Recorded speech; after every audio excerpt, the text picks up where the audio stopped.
بینەرانی بەڕێزە و کاتتان باش. سوپای پاسدارانی کۆماری ئیسلامی ئێران شەمەی ڕابردوو بە چەندین موشک هێرشی کردە سەر بارەگاکان و کەمپەکانی دیموکرات و لە ئاکامدا 17 پێشمەرگە جیانیان لەدەستدا و زیاتر لە 40 پێشمەرگەش برینداربوونە. لە هەمان ڕۆژە کۆماری ئیسلامی سێ گەنجی کورد زانیاری مرادی، لوقمانی مرادی و ڕەحیم حوسێن پەناهی لە بەندیخانەکانی ڕەجای شاری کەرز لە سێدارەدا و بۆ محکومکردن و ناڕزاتی دەربڕین بەم دوو کارەساتە چالەکانی سیاسی و هەروەها ناوەندی هاوکاری حیزبەکانی کوردستانی ئێران هەڵمەتی چاوەڕێی خست و داوایان لە سەرانسەری خەڵکی ڕۆژهەڵاتی کوردستان کرد کە ئەمڕۆ چوارشەممە 21 خەرمانان واتە 12 سپتامبەر وەک ماگرتنی گشتی لە ماڵ نەهێنە دەرێ. ئەوەندەی تا ئێستا هەواڵ هاتووە لە کوردستانی ئێران زۆربەی شارەکان مەهاباد، بۆکان، پیرانشار، سەردەشت، شنۆ، شارۆچکەی پەسوێ، مەریوان، سنە، کرماشان و سەرپێڵی زەها و وەڵامی ئەو بانگەوازیان داوەتەوە و هەروەها لە چەند ڕۆژی ڕابردووز کە ئێستاش بەردەوامە لە وڵاتەکانی ئەوروپایی وەک نۆروێژ، بریتانیا، ئاڵمان، سوئێد، فینلاند خۆپێشاندان بەڕێوەچۆ زۆربەی لایەنە سیاسەکان و چالاکان تیدا بەشدار بوونە. وەتاوەتۆی ئەمڕووداوە سەبارەت بە دۆخی ئێستایی پارتەکانی کوردستانی ئێران و ئاسۆی خەباتی جەماوەریان واتە شار و شاخ دۆخی ئێستای هەریم و هەڵوێستی ئەمریکا سەبارەت بەم دۆخی ئێستا دوو میوانی بەڕێزمان هەیە، کاک زەعفەری حامیدی کەسایەتی کورد مامۆستای زانکۆ لە نۆروێژ، کاک شەریف هەژاری ببورن لە لەندەن هەروەها مامۆستای زانکۆیە و لێکۆڵەریشە. سپاسی ئامادەبوونی هەردوو گلاکتان دەکەم. یەکەم پرسیارم بە کاک زەعفەر دەست پێ دەکەم. کاک زەعفەر، مانگرتنی ئەمڕۆی کوردستانی ئێران بەربڵاو بوو. ئایا چەندە خەڵکی کوردستان بۆ بەرەنگاری بەرامبەر بە کردەوەکانی کۆماری ئیسلامی داوای خۆیان ئامادەن ئەو مانگرتنە بەگشتی پەیامێکی هەیە؟ سڵاوم هەیە بۆ ئێوە، بۆ بینەران و بۆ جۆگرانی دەنگی کوردی ئەمریکا. سڵاو بۆ خەڵکی ڕۆژهەڵات، سڵاو بۆ خۆڕاگریان، سڵاو لە 21 خرمانان و لە 12 سپتامبر کە بەڕاستی خەڵک خرۆشان هاتنە خیابانەکان، هاتنە شارەکان، لە ناوچەکان، لە بەخشەکان، لە هەموو شوێنەکانی کوردستان لانی کەم 50% دوکان و بازاڕیان داخست. لە زۆر شۆن 100%، لە مەهاباد، لە بۆکان، لە سنە، لە مەریوان، لە پاوا، لە سەرپێڵزا و لەو شارانێک کە باست کرد. و ئەمن پێم وایە ئەوە وەڵامدانەوەیەکی زۆر زۆر بەجێ بوو و زۆر شۆڕژگەڕانە و قاتعانە بوو لە بەرابەر ئەم جینایەتەی کە کۆماری ئیسلامی خوڵقاندی ئەو سێ گەنجەی یادام کرد و تۆبارانی بنکەکانی حزبی دموکراتی کرد. لە عینی حاڵدا وەڵامدانەوەیەکی بوو بە یەکڕێزی حیزبەکانی کوردستان و بە تێکۆشەرانی کورد. فەرمونون. کاک شەریف، ڕای بەرزتان سەبارەت بەم خۆپێشاندانە بەم ناڕەزایەتیە گشتیە و بە مانگرتنە چییە؟ سەرەتا سڵاو بۆ ئێوە بینەرانی بەڕێز، درود بۆ گیانی پاکی شەهیدان، هەروەها سڵاو بۆ ئەو جەماوەرە خۆڕاگرەی کە ئەمڕۆ بە شێوازێکی تەواو مۆدێرن خەباتێکی گشتگیریان دژی کۆماری ئیسلامی ئێران، دژی نەبوونی ئازادی لەژێر دەسەڵاتی کۆماری ئیسلامی ئێران نواند. من پێم وایە ئەم خەباتە مەدەنیەت جەماوەریە تا ڕادەیەکی زۆر مۆدێرنە و پەیامی جەماوەر یەکەم ئەوە بوو نابۆ ژێردەستەی لەژێر دەسەڵاتی فاشیستی مەزهەبی و ڕەیسیستی فارسی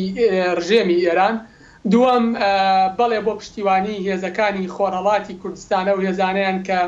بەری جینۆساید و قات و قڕکردن و تیرۆرکردن کەوتون لە دەرەوەی سنوورەکانی خۆرهەڵاتی کوردستان و لە کەمپەکانی شابەری موشکی کۆماری ئیسلامی ئێران کەوتون و لە شێوە گشتیەکەیدا ئەم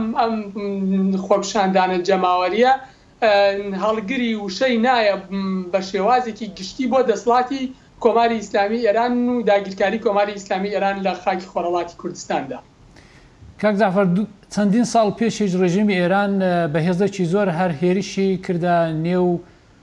خاچی کوردستانی عێراق و هێرشی کردە سەرکۆیە و بە شێوەیەکی بربەرین تۆبارانی کرد. بەڵام ئەم جارەیان هەروەک پێشتریش کردرا چەندین کەس لە پێشمەرەکان گیانیان لەدەستا. پەیام لێکدانەوەی جنابەت سەبارەت بەمە چییە؟ یعنی لە دوو فاصلەی زەمانیدا ئەو هێرشانە کراوەتە سەر شوێنێک کە دموکراتەکانی لێیە. لە ڕاستیدا جاری دیکە ساڵی 1996 کە هێرش کرا سەرکۆیە، هێرشێکی زەوینی بوو و هێرشێک بوو کۆمەڵێک پاسدار تێدا بوون کە لە لایەنی حیزبێکی کوردستانیەوە لە ناوچەی دەسەڵات ژێردەسەڵاتی ئەوانەوە هاتن. هێرشەکە لە ڕاستیدا کۆمەڵێک تۆپباران بوو، بەڵام ئەم کەڕەتە بە موشک کە کۆمەڵێک خەڵک دەڵێن کە من بۆ خۆم لەسەر باوەڕە نیم، موشکی زیرەک بۆ لە حاڵکدا من پێم وایە کە فڕۆکە بێفڕۆکەوانەکانیان سی خوڕیان بۆ کردوون، دەنا بەو حەدە موشەکی دقیق و زیرەک ڕەنگە ئێران نەیبێ، موشەکی زیرەک بووە کە هەر ئێستا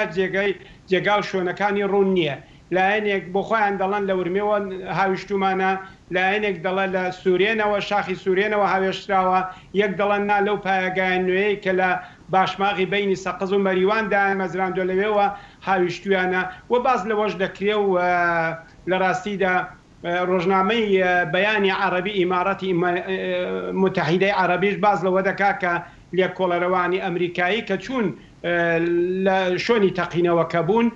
دەڵێن کە لە فاسیلەی لە مەودای 20 تا 40 کیلۆمتری هاوێژراوە و لە خاچی کوردستانەوە هاوێژراوە، یا بە معنای ئەوان خاچی عێراقەوە هاویژراوە بۆ بنکەکان. پەیامەکە ئەوەیە کە لە ڕاستیدا بە هێزەکانی کوردستان دەڵێ ناکرێ ئێوە دژمنێکی وەحشی و دڕندە کە هەتا ددانی پڕچەکە ناکرێ بە کەمی بگرن و ئێوە دەبێت لە ڕاستیدا وەڵامێکی بەجێتان بێ بۆ ئەو هێرشە نظامیانەی کۆماری ئیسلامی. پەیامێککە کە دەگەیەنێ ئەوەیە کە بە کۆمەلگای نێونەتەوەیی دەڵە کۆماری ئیسلامی چ لە ناوخۆی عێراقەوە ئەو موشەکانی ئاراستەی بنکەکانی کۆیە کردبێەوە، چ لە ناوخۆی ئێرانەوە با بڵین لە ڕۆژهەڵاتی کوردستانەوە کە لەژێر دەستی ئەواندایە ئاراستەی بنکەی کۆیە کردبێ،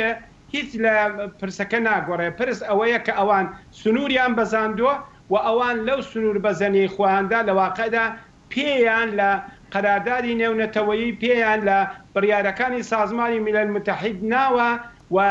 تەرۆریزم یا لە ڕاستیدا حرەکاتی دەرەوەی سنوورەکان هەروەها دەیانەوێت بە شێوەی تەرۆریستی ئیدامە بدەن. پێم خۆشە لەوەیدا ئەوەی ڕوون بکەمەوە کە هێزەکان دەبێ ئێستا معادلەیەک ببینەوە، دەبێ ئێستا هاوخوێنیەک ببینەوە، پارالێلێک ببینەوە لە بینی بنکەکانی خۆیان و لە بینی حرەکەتی پارتیزانیاندا. ئەگەر هێزەکان دەیانەوێت حرەکەتی پارتیزانی بکەن مەبارەکە، بەڵام دەبێت بنکەکانیان بە شێوەیەکی دیکە ئیدارە بکرێ بە شێوەیە کە ناوەندی بڕیاردان، هێزی چەکدار، هێزی پێشمەرگان لەوێ نەبێوە تەنیا ماڵ و منداڵ لەوێ بمێننەوە. یارە من لەگەڵ ئەوەش نیم کە ماڵ و منداڵ و بنکەکان تەحویلی ڕێکخراوینەتەوە یەکگرتوەکان بدرێ بە هیچ شێوەیەک، بەڵکە وەکو بنکە لەوێ بمێننەوە. جا ئەو جار کۆماری ئیسلامی بە جینایەتەکەی چەندان بێ ئەگەر لێدەدا ژن و منداڵی شەهید دەکا، ئەو دەمینە هێزی نیزامی لەوەیە نەسەرکردایەتی وەک ئێستا کە بەشەشان بەداخەوە شەهید بوون لەوێن. فەرموون. ڕۆیترز لە سوێکی مانگی ئاگۆست لە راپۆرتێکدا ڕایگەیاند کە بە پێی وتەی سێ کاربەدەستی عێراق دوو سەرچاوی زانیاری نهێنی عێراق و دوو سەرچاوی زانیاری نهێنی ڕۆژاوە ئێران موشەکی باڵستیی کورتهاوێژی چەند مانگ ڕابردوو بۆ عێراق واستۆتەوە. فەرماندەیەکی سوپا دەڵێت ئەو موشەکانە بۆ ئەوەنە ئەگەر ئەمریکا هێرشی کردە سەر ئێران دۆستانی ئێمە وەکخواان دەڵێن بەرژەوەندەکانی ئەمریکا لە نێو عێراق بکەنە ئامانج و تەنانەت کاریگەریی کارگەیەکی موشک سازکردیش لە کوردستانی عێراقدا هەیە. هەر بە ئاماژە بە قسەکانی تۆ کاک جعفەرکە کرد، ئێستا پرسیارەکەم لە کاک شەریف ئەوەیە، ئایا کاتی ئەوە هاتووە کە حیزبەکانی کوردستانی ئێرانی بە لە بەرچاوگرتنەوەی کە هەریمی کوردستانی ئاسایشی نییە فکرێک لە قەندیل لێ بکەنەوە؟ ڕژێمی ئێران لەو ڕۆژەی کە هێرشی کردوتە سەر کۆیەوە ڕۆژە پێشتر و لە ڕۆژە پێشتریشدا دیارە هێرشی موشکی کردوتە سەر بەستەوە، هەروەها لە ناوچەی سەوزی بەغایش گروپە وابەستەکانی چەندین ساروخیان ناوە بە ناوچەی سەوزەوە بە تایبەتی ئامانجیان باڵوێزخانەی ئەمریکا بووە. دیارە بارودۆخی ناوچەکە بە جۆرێکە ئەگەر هێزەکانی خۆرەڵاتی کوردستان ڕووبکەنە قەندیل، گرنگ ئەوەیە کە بە جۆرێ لە جۆرەکان هێزە نێودەوڵەتیەکان ئاگاداری ئەوە بن کە لە ڕێگەی هێزەکانی باشووری کوردستانەوە یا هەندێک هێز کە لە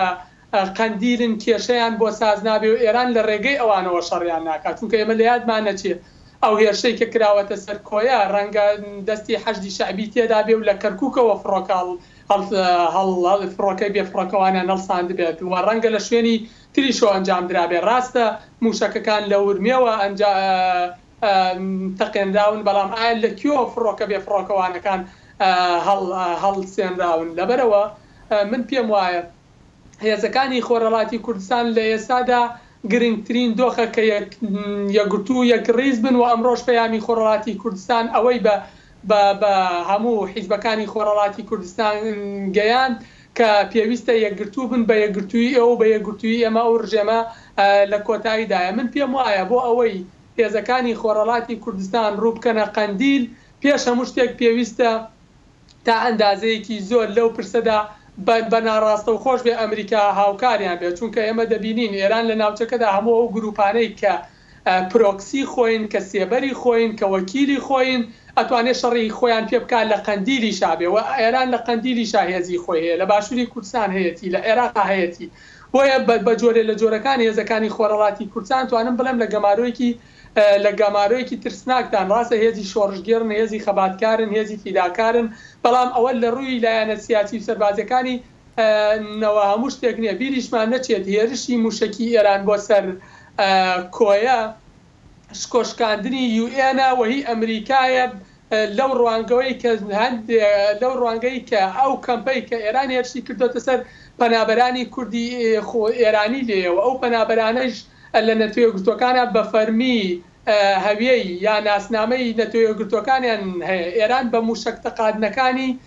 بۆ بنکەیەکی پەنابەرانی نەتوێگرتوەکان سەلماندی کە یا بە دیارچاوی هەموو گیانەوە یاساکان پێشێل ئەنێ و هەتا ئێران لە ڕووی موشکەوە لە ڕووی تیرۆری نەودەوڵەتیەوە بە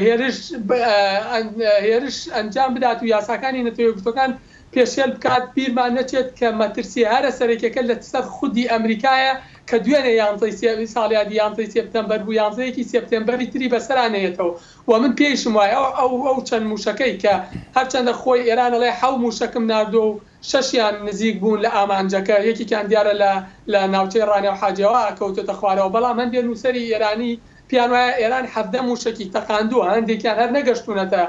ئەو سنووری کوردستانی عێراقەوە. بۆیە ئەو موشەکانەیش موشکی ڕووسی کۆن کە ئێران بە نرخێکی هەرە زۆر نزیکی 150 میلیارد تمەن کڕیونی کە لەم بارودۆخە کە لە ڕووی ئابوووریەوە ڕژێمی ئێران دانیشتوانەکەی لەو پەڕی قەیران و بێکاری و هەژاری و نەداریە ئەناڵێنن، ئەمە خوێنمژینێکی تری گەلانی ئێرانە کە بە سەودا بە خوێنی و بە بازرگانی بە نەوت و بە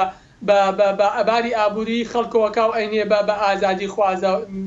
ئازادی خوازانەوە. لە ڕووی سیاسیەوە ئەم هێرشە موشکیە پەیامێک بوو بۆ ئەمریکا کە تۆ لە هەر ناوچەیەکی کوردستان و عێراقی تۆ و ئیسرائیل و سعودی و هاوپەیمانەکان ئەیانکەمە ئامانجەرەوە هاڕەشەیەکیش بوو بۆ حیزبەکانی باشووری کوردستان کە نابێت لەژێر گوتارما دەرچن، چونکە بیرمان نەچێت سووتاندنی کونسوڵی ئێران لە بەسرە واتە ڕەتکردنەوەی سیستەمی ویلایەتی فەقێ لەلایەن شیعەکانی عێراقەوە، ڕەتکردنەوەی سیستەمی ویلایەتی فەقێ لەلایەن شیعەکانی عێراقەوە. ئێران یەکێک لە ئامانجەکانی بۆیە ئەم موشەکانەی نابە کۆیەوە بۆ چاوترسێنکردنی شیعەکان و گەلی کوردیش بوو لە باشوورا کە گەلی کوردیش لە باشوور ئەو گوتارەیان زیاد کرد بوو کە ئەوانیش هەستن دژی کونسڵگەریەکانی ئێران، چونکە تەزویرات ئەنجامەدا و چونکە دەستێوەردان ئەنجامەدا و چونکە گروپی تیرۆریستی ئەڕوێنێ و چونکە نەوتی بەسەرچوو بە فەرمی ئەنێرێ، چونکە بەنزینی بەسەرچوو بە فەرمی ئەنێرێ و چونکە تا ئێستا 400 زیاتر لە 400 کوردی خۆرەڵات لە باشووری کوردستانە تیرۆر کراون، دادگاکانیش لێ پرسیینەوەیان نەکردووە. نازانم من نەتوێگرتوەکان و ڕێزم بۆ قونسوڵی ئەمریکاشەیە لە هەرێمی کوردستان تا بۆچی تا ئێستا لە دەستگا فەرمیەکانی سەرۆکی حکومەت و جێگری سەرۆکی حکومەت و وەزیری دادیان نەپرسیوەتەوە کە بۆچی ئەو تیرۆرکارانەی هەڵەسن بە تیرۆرکردنی شۆڕژگێڕانی خۆرەڵاتی کوردستان، پەنابەرانی خۆرەڵاتی کوردستان لە خاکی هەرێمی کوردستانە بە ئەمری ئێران لێپرسینەوەی دادگاییان لەگەڵا ناکرێ. لەبەرەوە من پێم وایە شۆڕژگێڕانی خۆرەڵاتی کوردستان ڕاستە یەکگرتوویان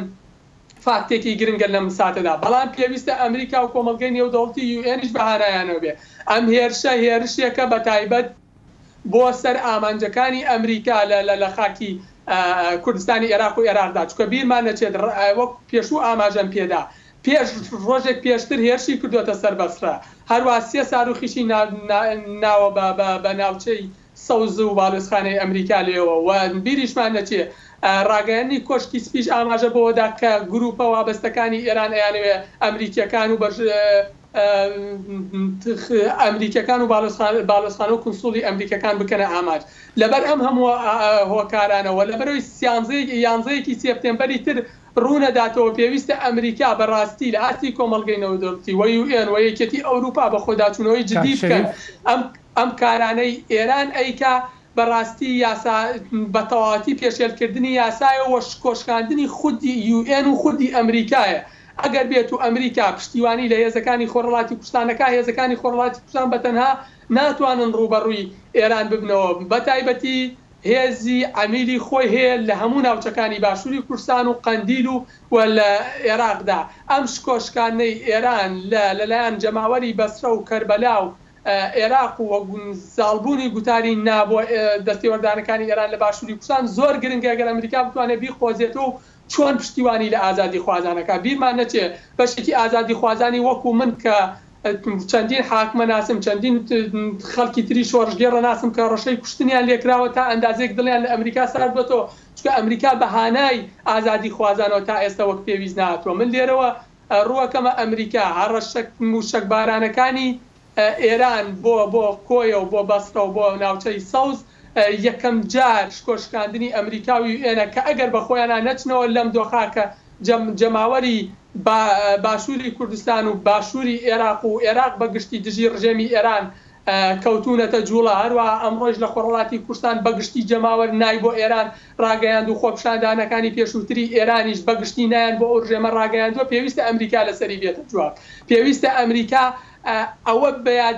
بەبیری خۆیان بێنێتەوە تاکەی ئەمریکا قبولێکە ئەم هەموو تیرۆر و کشت و بڕی ئێران تاکەی قبولێکە ئەم هەموو یاسا ژێرپێنانەی ئێران تاکەی قبولەکان لە کەمپا ئێران موشک بنێ بە دیموکراتەوە و جینۆسایدی ئەو ژن و ماڵەیان بکە بیریشمانە چێ ئەو موشەکانی کە ناوێتی بە دیموکراتەوە من پێم وایە ئەگەر بە ئەو تەنانەت ئەو هەموو موشەکەش بێت کە ئێران خۆیڵەتی بەشێکیان بە حیزبی دیموکراتی کوردستان ئێران و بە سکرتاریایە ناردۆ ئامانجەکەی نەپێکاوە تەنها یەک دوو موشکیان نزیک بۆ لە بینای سکرتاریایە قەڵای حیزبی دیموکراتی کوردستان کە بەداخەوە ژمارە شەهیدەی سەرکردە شەهیدە و ژن و مناڵەی لێکەوتەوە بۆیە حیزبەکانی خۆرهڵاتی کوردستان بە گەرنتیوە توانم بڵێم یەکگرتووی دێن نەبوون ئەچنە قەندیل بەڕام ئەمریکاش هاوپەیمانیان بێ ئەوان کە چوار دەوریان ئاگرە ئەوان کە ئەمڕۆ سەلماندیان بۆ هەموو دنیا کە لە خۆرهڵاتی کوردستان وشەی نا بەتەواوەتی لەگەڵ شار و شارۆچکەکان بە ڕووی ڕژێمی داگیرکەری ئێراندا سەلمێنرا ئەی نابێ ئەمریکاش هاوکاری گەلێکی ئازادی خوازی ئاوها بێت ئەمریکا تاکەی هاوکاری ئازادی خوازان ناکات تاکەی ئازادی خوازان ئەخاتە بەڕەهێڵەی تۆفان و موشک و تیرۆری ڕژێمێکی تیرۆریستی وەکو ئێران هەتا ئەو کاتەی ئەمریکا ڕێ بەسەر ڕۆیەکانی ئێران نەگرێت دڵنیا بن 11 سێپتەمبەری تریش بەڕێوەیە ئەو موشک بارانەش بۆ ئەمریکا سەبارەت بۆ هێرشانەی سەر دیموکراتەکان لە پێشدا جێگری سەرۆک مایک پێنس دوای گوتەبێژی وەزارەتی دەرەوە پاشان کۆشکی سپی محکومیان کرد بەڵام ئاماژیان بە ناوی دیموکراتەکان نەکرد کاک جەعفەر خوێندنەوەی جەنابەت چێ لەبەرەوەی کە ناوی حیزبی دیموکرات لەو ڕاگەندراوانەدا هیچ نەهات بەس پرسیار لە منە کاک پرسیارەکەم لە کاک جەعفەریە ببوورە کاتم کەم ماوە کاک شەریف کاک جەعفەر فەرموو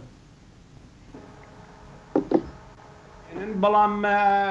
بۆ خۆ دەزانی استراتیژی ئەمریکا استراتیژیی قورسە و لەو استراتیژی قورسەدا جاروبار کە لە ڕۆژدا لە مانگدا حرەکەتێکی نوێ ڕوودەدا ئەوانە ئاوڕ نادەنەوە سەر جزئیاتەکەی بەڵام هەر ئەوە بە شێوەیەکی گشتی محکومیان کردووە هەر ئەوە ئەوان دەزانن کە سنووری بڕیوە کۆماری ئیسلامی هەر ئەوانی لێ ئاگادار کراوەتەوە بۆ خۆی لە خۆیدا ئیجابیە و مثبەتە بەڵام ئەوەی کە حیزبی دموکرات ناوی نەهاتووە حیزبی دموکرات دەبێت بە خۆی زیاتر کار بکە حیزبی دموکرات بە هەزاران ئەندامی لە دەرەیە دەبێت لۆبی پێک بێنێت دەبێت فشار بێنێت دەبێت لەگەڵ سەناتۆرەکان دەبێت لەگەڵ دموکراتەکان دەبێت لەگەڵ کۆماری خوازەکان دەبێت لەگەڵ دەوڵەتمەردانی ئەمریکا بە جددی و ڕۆژانە لە کاردا بێ و بەداخەوە دوای ئەم کۆمەڵە شەهیدەش کە دەوامانە هەردوو گلانی حیزبی دموکرات یەک دوو ڕۆژ بە جەنازە و بە ناشتن و ئاوەنەوە مەشغوڵ بوون وابزانم نۆنەرایەتەکانی دەرێش هەر چاوەڕوانی بڕیارات و چاوەڕوانی دەسوور عملی ناوخۆ بوون لەوەدا کە پێم وایە لەو چەند ڕۆژەدا باسی حیزبی دموکرات نەهاتۆ لە ئاکامدا ئەوان مەجبورن باسی بکەن و مەجبورن خەباتی ئێمە بەڕسمی بناسن و ئەمن پێم وایە لەو پێدا بەرەبەرە ئەمریکا مەجبورە واقعەکان زیاتر لەوەی کە ئێستا قبولی کردووە قبولی بکە. سپاسی هەردووگلاتان دەکەم کاک جعفەری حامێدی کەسایەتی سیاسی و مامۆستا لە زانکۆی نروێژ، کاک شەریف هەژاری لێکۆڵەر و مامۆستای زانکۆ لە سلەیمانی. سپاسی هەردووگلاتان دەکەم.